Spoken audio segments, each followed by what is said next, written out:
विजापूर नाका पोलीस ठाणे हद्दीत सामूहिक बलात्काराची खोटी तक्रार करून पोलिसांची दिशाभूल केल्याचा धक्कादायक प्रकार उघडकीस आला आहे। या प्रकरणी पोलिसांनी संबंधित महिला आणि तिच्या प्रियकराविरुद्ध गुन्हा दाखल करून दोघांना अटक केली आहे।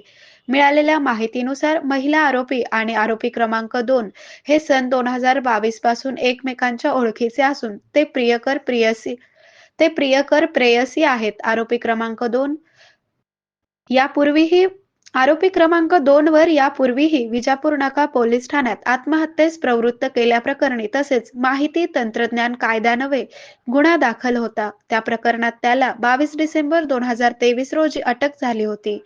नंतर 18 सप्टेंबर 2025 रोजी उच्च न्यायालयाच्या कोल्हापूर सर्किट बेंचकडून त्याला जामीन मिळाला। मात्र या जामिनाविरोधात फिर्यादीने सर्वोच्च न्यायालयात अपील दाखल केले होते। त्यानंतर 17 मार्च 2026 रोजी सर्वोच्च न्यायालयाने सुनावणी घेत आरोपी क्रमांक 2 चा जामीन रद्द केला। दरम्यान या प्रकरणातील फिर्यादी, साक्षीदार व त्याच्या नातेवाईकांवर सामूहिक बलात्काराचा खोटा गुन्हा दाखल झाल्यास आरोपी क्रमांक 2 ला त्याचा फायदा होईल या हेतूने आरोपी महिला आणि तिच्या प्रियकराने संगनमताने कट रचला। त्यानुसार 18 मार्च 2026 रोजी रात्री 8:30 च्या सुमारास संबंधित महिलेने डायल 112 वर फोन करून तिच्यावर 4 जणांनी सामूहिक बलात्कार केल्याची खोटी माहिती दिली।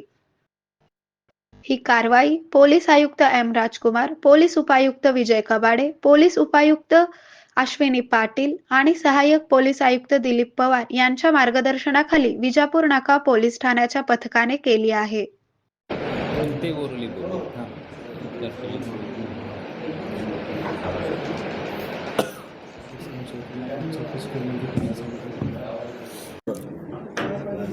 चार व्यक्तींनी सामूहिक बलात्कार केले म्हणून खोट्या घटनाचा बनाव करून 18/3/2026 रोजी पोलीस स्टेशनला येऊन एक महिलांनी फिर्याद देण्याचा प्रयत्न केला होता।